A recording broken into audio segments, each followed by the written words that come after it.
If publishing the truth was treated like a crime, what if journalists face 175 years in prison for exposing war crimes? Julian Assange, the name we should never forget.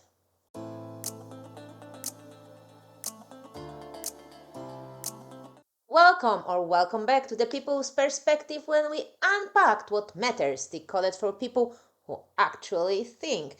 Keep watching until the end for the happy news of the week, this time about a species we once thought was gone forever. And in today's episode, we will talk about whistleblower of them all, who himself never blew a whistle, actually, but created a platform that gave a voice to the voiceless, published millions of documents and videos, and gave us a glimpse into a hidden world of politics. As you already know, because you clicked on this video, today I will present you Julian Assange. Let's start at the beginning. His childhood, let's say, normal was never a thing.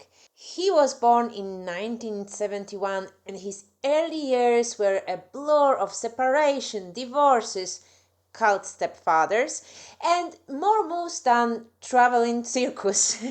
He lived in over 30 towns before he was grown. The one consistent in all that moving, his brain. Assange was curious, restless, and a little naughty. By his teens, he wasn't just reading books, he was teaching himself programming or physics or whatever. At 16, he became a hacker, and together with his hacker crew, he prowled through NASA, military networks, and corporate systems.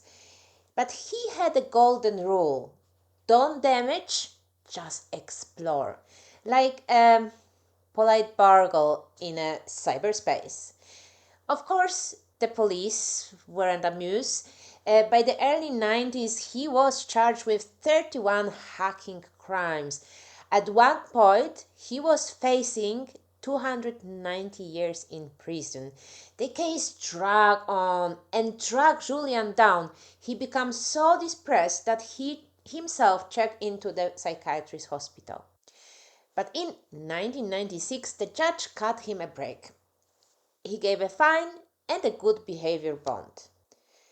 Now, here's where the story takes a turn most people missed, because while all this legal drama was happening, Assange was already experimenting with something that looked a lot like WikiLeaks 1.0. He had taken over one of Australia's first public internet providers, Suburbia, and began quietly acting as a conduit for leaks. Activists and lawyers would slip him documents and he would help them get them out. Local corruption, government misbehavior. Julian was already using information as a weapon. At the same time, he and his mother created a grassroots group with a clunky name, Parent Inquiry into Child Protection. They go expose shoddy practices in Australia's child custody system. They filed freedom of information requests, secretly recorded officials, even encouraged insiders to anonymously hand over the documents. And it worked.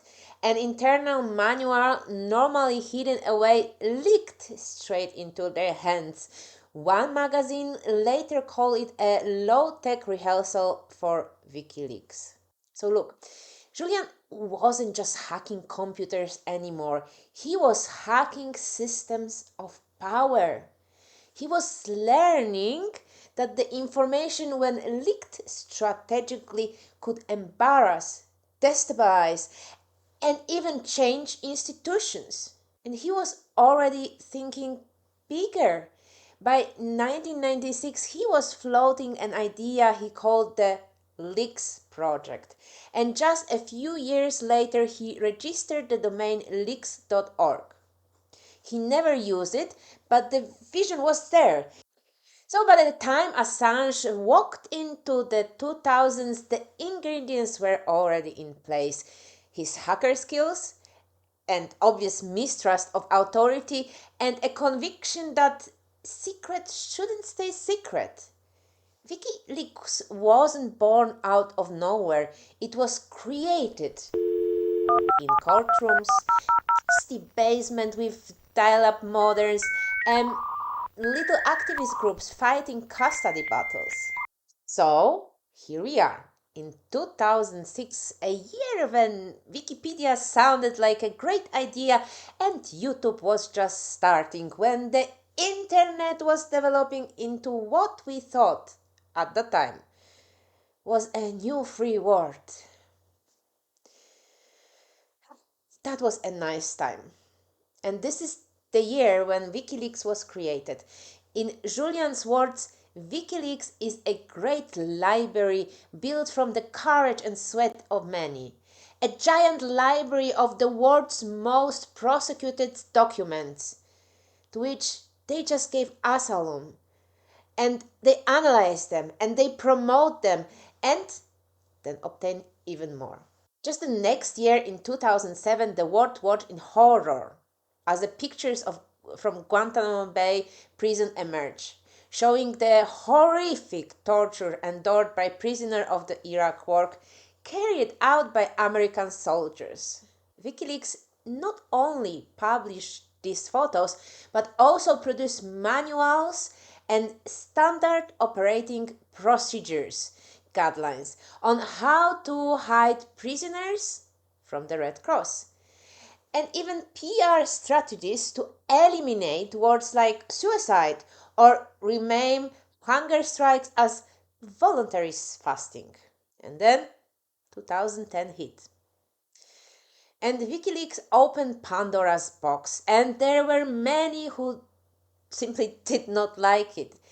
2010 was the year when WikiLeaks obtained around 500,000 documents about the Iraq War itself, making it the most detailed war description ever. And this thanks to a US soldier, Chelsea Manning, was so brave enough to provide the WikiLeaks team with this material, for which she paid the price of 7 years in prison. I will bring you her story in the future videos of the Whistleblower series. In April that year, they published a video of a US Army airstrike in Iraq. In this hideous act, a US Apache crew killed 18 people, targeted a van driving children to school, and even killed 2 journalists. The most shocking part was that the recorded behaviors of those soldiers, which it looks more like they were playing a video game, not taking humans' lives. Look at that, right through the windshield. Oh yeah, look at those dead bastards. Nice. In November that same year, WikiLeaks stepped on the foot of US government and become probably a threat for the governments around the globe. The United States strongly condemns the illegal disclosure of classified information. When they published 250,000 secret cables of the US government detailing war doing across the whole world.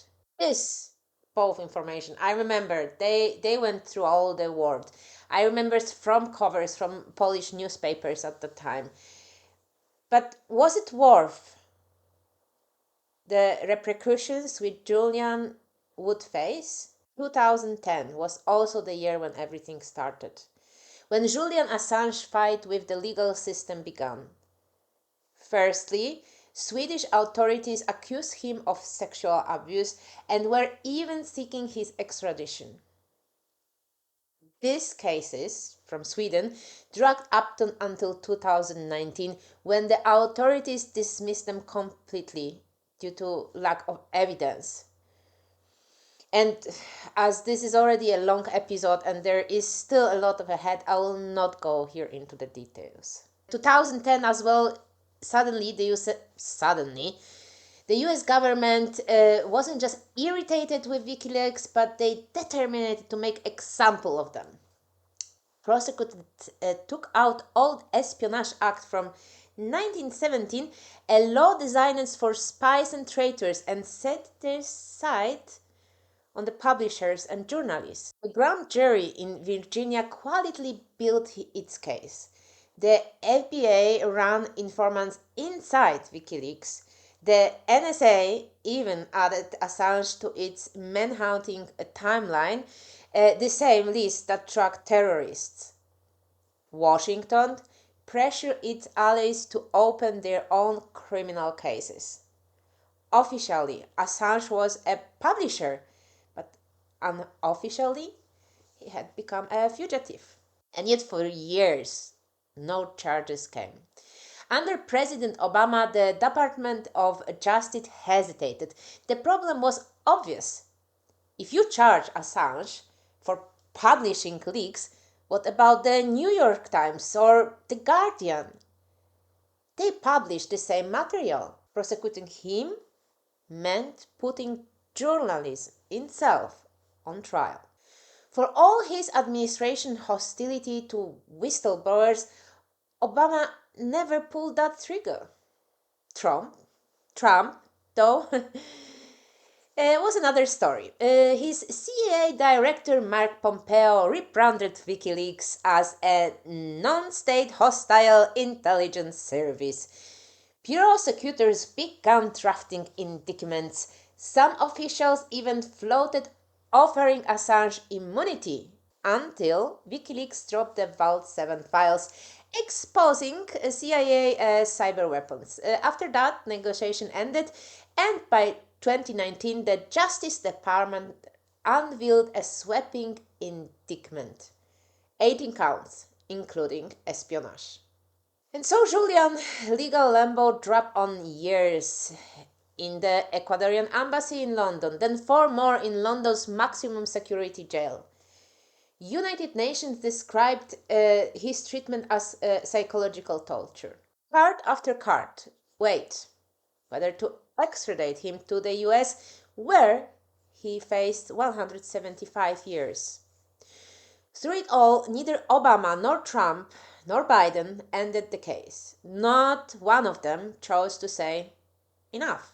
But even in confinement, Assange built a life. In the Ecuadorian embassy, he met lawyer Stella Morris, who later became Stella Assange, his wife. She fought strongly for him. And together they had 2 children conceived in secrecy, born while their father was still locked away. Then come 2024, a turning point. After more than a decade of legal battles, backroom diplomacy, and endless hearings, a plea bargain was struck.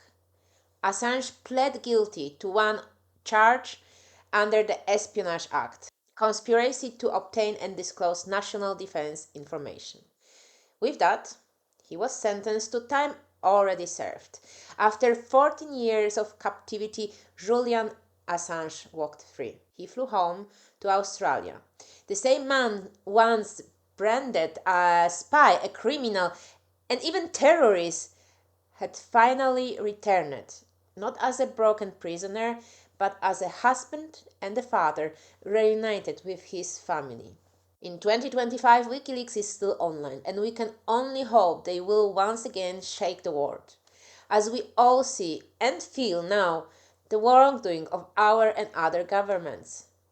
Let's hope for the best for Julian, for his vision, his values, and his courage to stand his ground. During this time, WikiLeaks was awarded many prizes for freedom of speech, which you can see now scrolling through the screen.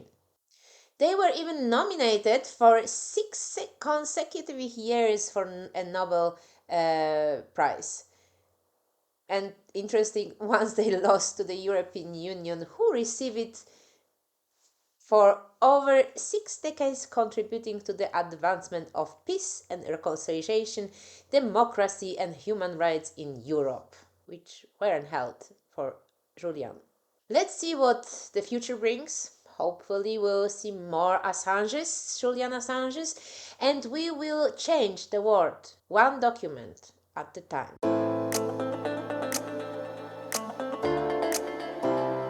Once on the brink of disappearing from France, the Bonelli's eagle is making a stunning comeback. Just 20 years ago, only about 20 breeding pairs were left in France, a collapse of more than 75%. But now, surveys have recorded 51 pairs, more than the double that number. This recovery is thanks to years of conservation efforts, protecting habitats, tagging chicks, even working with hunters and local authorities. 3 national action plans turned the tide. Bonelli's eagle may be one of the smallest true eagles, but don't be fooled. It's a bold predator hunting rabbits and other small mammals. And like many raptors, it mates for life. This year, 38 pairs laid eggs, producing 34 chicks, bringing France closer to its goal of 60 pairs. It's a powerful reminder that with patience and dedication, endangered species can be bounced back.